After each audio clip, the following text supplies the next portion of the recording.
आज गया के गांधी मैदान से भारत के प्रधानमंत्री नरेंद्र मोदी ने एनडीए प्रत्याशियों के पक्ष में आम सभा की एवं कहा कि एक दौर था जब बिहार के लोग गाड़ियां तक नहीं खरीदते थे और बाहर जाते थे तो ये पता नहीं लगता था कि किडनैप हो जाएगा या सही जगह पर चले जाएंगे। उन्होंने एक राजनीति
आसमा फर्नीचर, सरघाटी नई बाजार, निकट चंद्रकांता होटल। ब्रांडेड कंपनी के फर्नीचर विक्रेता Zuari, Kurlon, space wood, smart wood, carat wood यहाँ उपलब्ध है। सहारनपुर के शीशम और सागवान से बने फर्नीचर की शुद्धता की पूरी गारंटी है। सारे सामान उचित मूल्य पर उपलब्ध है। आइए एक बार सेवा का मौका के लिए अवश्य पधारें। आसमा फर्नीचर, सरघाटी नई बाजार, निकट चंद्रकांता होटल।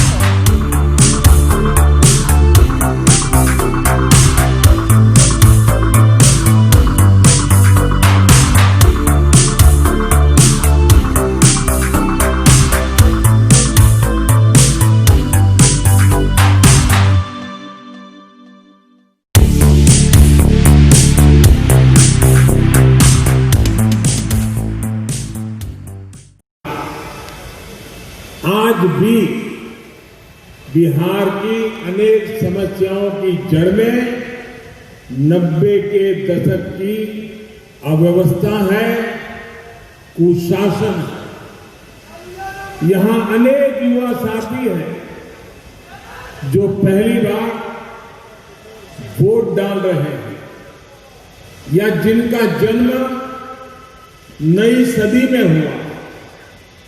आपको अंदाजा नहीं है कि बिहार ने कितना लंबा रास्ता तय किया।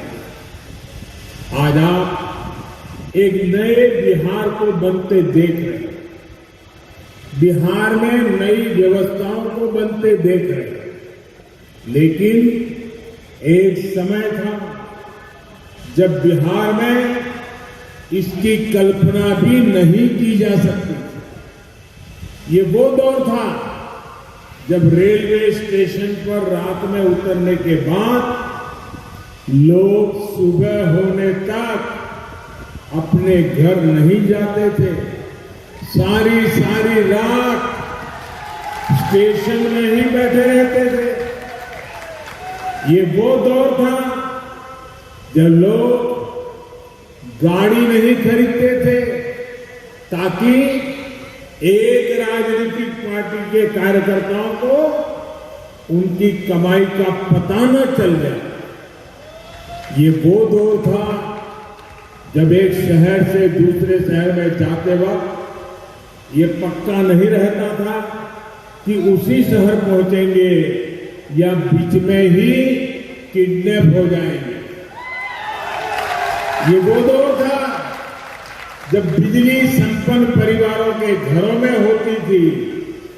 गरीब का घर दिए और ढीबरी के भरोसे रहता। आज के बिहार में लालटेन की जरूरत खत्म हो गई।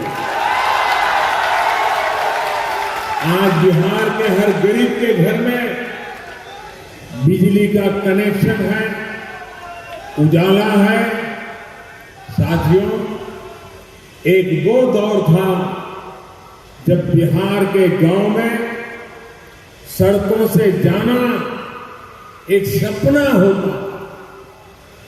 बड़ी बड़ी गाड़ियों का अंजर पंजर हिल जाता था। किसी गांव तक पहुंचने तक एक आज का समय है जब बिहार का करीब करीब हर गांव सड़क से जुड़ गया। पीएम सड़क योजना के तहत लगभग 22,000 करोड़ रुपए की सड़कें बिहार के गांवों में बनाई गई।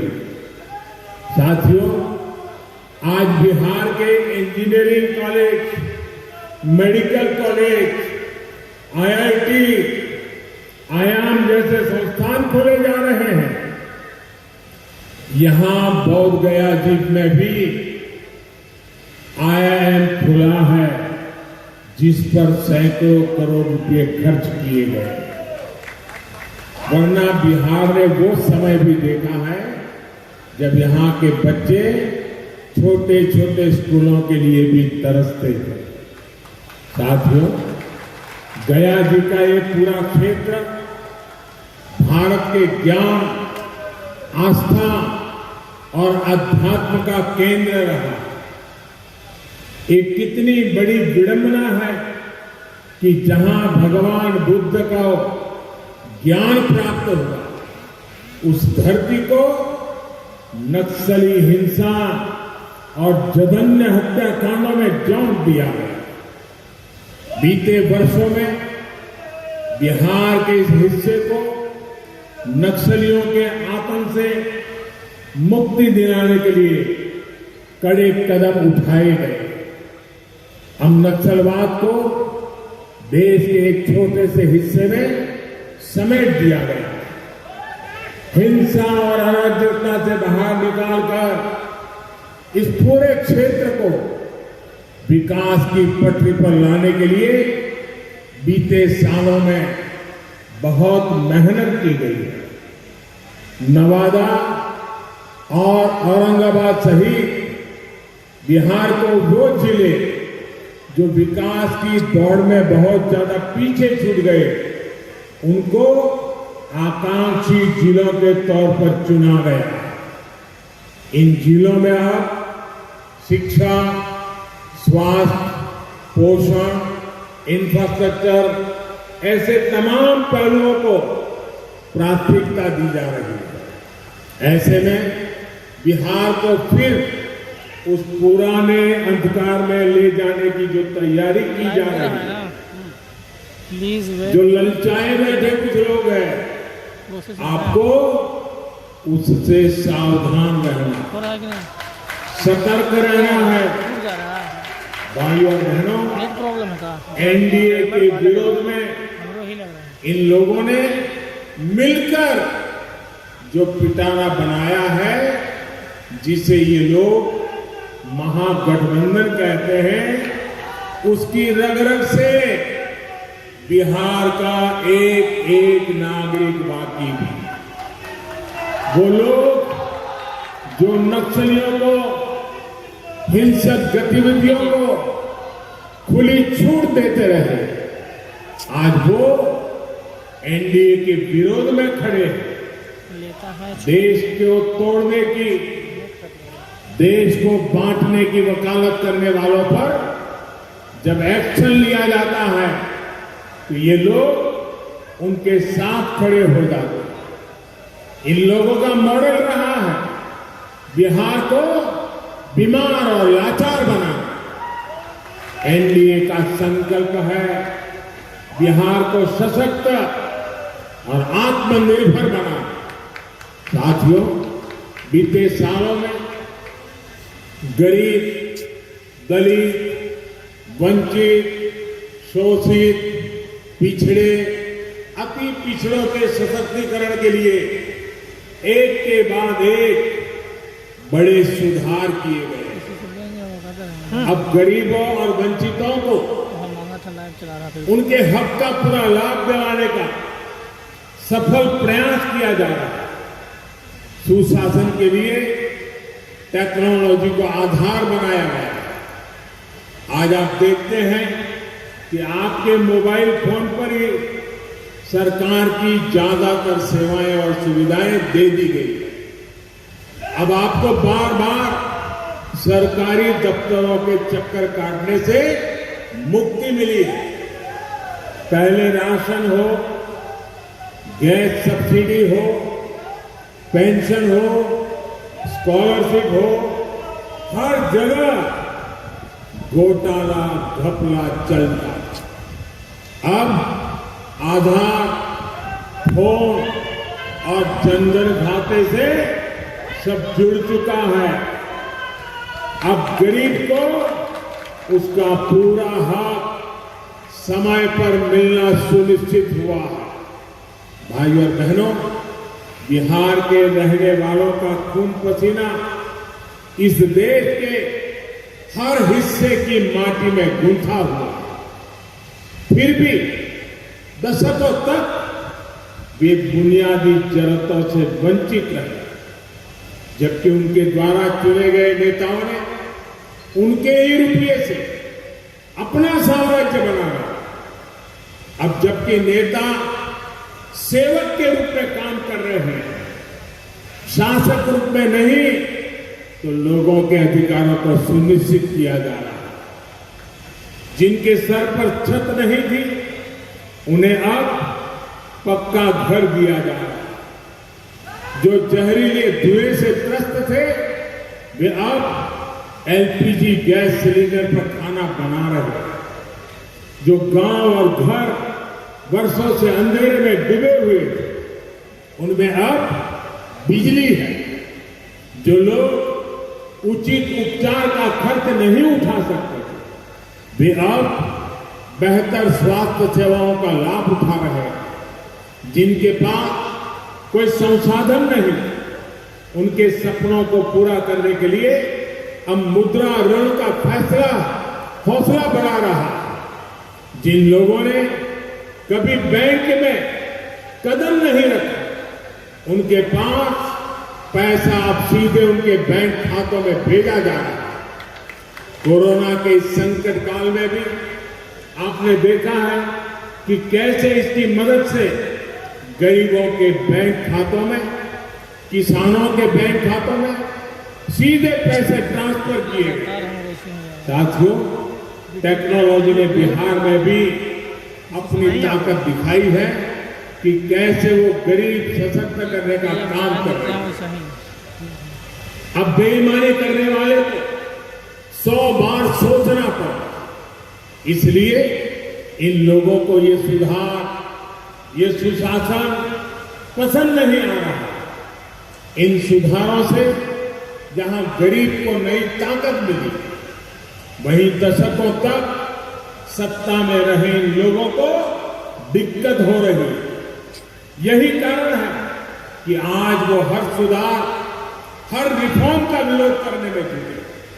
साथियों, कुछ दिन पहले ही केंद्र सरकार ने भारत के गांवों के लिए बहुत बड़ी योजना की शुरुआत की। इस योजना में भी टेक्नोलॉजी की बहुत बड़ी भूमिका है और इसका नाम है स्वामित्व योजना। इस योजना के बाद गांव के लोगों को भी गांव की जमीन पर बने घर का मालिकाना हक मिलेगा, कानूनी दस्तावेज मिलेगा। स्वामित्व योजना हमारे गांवों में अनेकों विवादों को समाप्त करने का बहुत बड़ा माध्यम बनेगी। स्वामित्व योजना के तहत मिलने वाला प्रॉपर्टी कार्ड गांव के लोगों को बिना किसी विवाद के प्रॉपर्टी खरीदने और बेचने का रास्ता साफ करेगा। प्रॉपर्टी कार्ड मिलने के बाद गांव के लोग अपने घर पर कब्जे की आशंका के बगैर कहीं पर भी आ जा सकेंगे। प्रॉपर्टी कार्ड मिलने के बाद गांव के घरों पर भी बैंक से आसान लोन मिल पाएगा। बिहार चुनाव के बाद, एनडीए सरकार बनने के बाद इस योजना को बिहार में भी लागू किया जाएगा। अभी 6 राज्यों में पायलट प्रोजेक्ट प्रारंभ किया है। साथियों, जिन लोगों ने बिहार को बर्बाद किया, उनकी राजनीति गरीबी, अभाव, शोषण के खाद पानी से ही फलती फूलती रही है। अगर गरीब, वंचित, दलित, पिछड़ा, अति पिछड़ा, आदिवासी सशक्त हो गए, आत्मनिर्भर हो गए, तो उनकी कौन पूछेगा? उनकी पूछ कैसे होगी? लेकिन मैं आपको आश्वस्त करता हूं, ये लोग कुछ भी कर लें, बिहार ने अब सुधार की राह में रफ्तार पकड़ ली है। इसे धीमा नहीं होने दिया जाएगा। अब हमारा फोकस इस पूरे क्षेत्र के इंफ्रास्ट्रक्चर को आधुनिक बनाने और तेज करने पर। पटना गया जी डोभी 4 लेन सड़क हो, किऊल से गया जी के रेलखंड का दोहरीकरण हो, सभी पर तेजी से काम चल रहा है। विशेष रूप से पानी की कमी से हमारी बहनों को, हमारे किसानों को होने वाली परेशानी को दूर करने के लिए प्राथमिकता पर काम हो रहा है। प्रधानमंत्री कृषि सिंचाई योजना के तहत बिहार में बीते 5-6 सालों में 23,000 हेक्टेयर उससे भी ज्यादा भूमि को सिंचाई के दायरे में लाया जा चुका। मोक्ष और जीवनदायिनी फल्गु नदी के जीर्णोद्धार के लिए भी हर जरूरी उपाय किए जा रहे हैं। भाइयों और बहनों, लोकसभा चुनाव के दौरान बिहार की बहनों से मैंने कहा था कि आपको पीने की पानी की समस्या का समाधान लेकर रहेंगे। इस दिशा में जल जीवन मिशन के तहत तेजी से काम चल रहा है। बिहार में नीतीश जी की सरकार के साथ मिलकर कोरोना काल में भी 60 लाख से ज्यादा परिवारों को ये सुविधा दी जा चुकी है। अगले कुछ वर्षों में बिहार देश के उन राज्यों में होगा जिसमें हर घर में पाइप से पानी की सप्लाई होने लगे। वैसे पानी जैसे अहम विषय पर भी बिहार में किस तरह काम होता रहा, इसका बहुत बड़ा उदाहरण रही है उत्तर कोयल परियोजना। 4 दशक पहले, सोचिए 40 साल, 4 दशक पहले इस पर काम शुरू हुआ। इतनी सरकारें आई और चली गई, लेकिन वो काम कभी अटकता रहा, कभी लटकता रहा, कभी भटकता रहा, उसका काम पूरा नहीं। 40 साल के बाद उत्तर कोयल परियोजना को पूरा करने का काम एनडीए की सरकार ने भी किया है। इससे गया जी समेत इस क्षेत्र के कई जिलों में हजारों हेक्टेयर भूमि को सिंचाई की सुविधा मिली। साथियों, दुनिया में कोई भी जगह हो, लोग वहां जाना पसंद करते हैं जहां उन्हें जरूरी सुविधाएं मिले। टूरिस्ट वहां जाना ज्यादा पसंद करता है जहां और सुविधाओं के साथ साथ मोबाइल नेटवर्क भी अच्छा हो, इंटरनेट अच्छा हो, सड़कें अच्छी हो, रहने का इंतजाम अच्छा हो। इन्हीं सब बातों को ध्यान में रखते हुए बौद्ध सर्किट योजना के तहत गया जी, बोध गया जी में भी जरूरी सुविधाओं को बढ़ाने पर जोर दिया जा रहा है। बोध गया जी में अंतर्राष्ट्रीय स्तर का एयरपोर्ट बनने के बाद तो यहां आने वाले टूरिस्टों को और ज्यादा आसानी हुई। एनडीए सरकार कुशीनगर में भी इंटरनेशनल एयरपोर्ट बनवा रही है और जब कुशीनगर और बोध गया जी के बीच संपर्क बढ़ेगा तो इन दोनों पवित्र स्थान जब हवाई मार्ग से जुड़ेंगे तो इसका लाभ गया जी में रहने वाले लोगों के लिए होगा। बुद्धिस्ट टूरिस्ट आसानी से यहां आएंगे और जगह पे भी जा पाएंगे। यहां अंतर्राष्ट्रीय स्तर की सुविधाओं का निर्माण तेजी से किया जा रहा है। साथियों, जिन आशाओं और अपेक्षाओं के साथ आपने केंद्र में हमें अवसर दिया, उनको तेजी से पूरा करने के लिए बिहार में फिर भाजपा, जेडीयू, हम पार्टी और वीआईपी पार्टी का गठबंधन यानी एनडीए सरकार जरूरी है। श्रीमान नीतीश जी की अगुवाई में यहां बेहतर तालमेल वाली, तेजी से काम करने वाली सरकार बने, इसके लिए आपको मतदान जरूर करना है। हां, इस बार कोरोना संक्रमण से बचने के लिए बहुत सारी सावधानियां हमें रखनी है।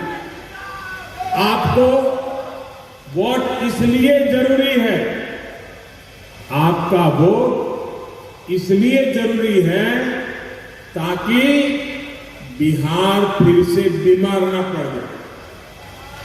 सतर्कता इसलिए जरूरी है ताकि आप और आपका परिवार बीमारी से बचा जाए। एक बार फिर भारी संख्या में यहां आने के लिए, एनडीए को आशीर्वाद देने के लिए मैं आपका बहुत बहुत आभार व्यक्त करता हूं। मेरे साथ दोनों हाथ ऊपर करके पूरी ताकत से बोलिए, भारत माता की, भारत माता की, भारत माता की। बहुत बहुत धन्यवाद।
इसी तरह खबरों में अपडेट रहने के लिए हमारे YouTube चैनल सुशासन का सर्च को लाइक और सब्सक्राइब करें और अपडेट पाने के लिए बेल बटन जरूर दबाएं।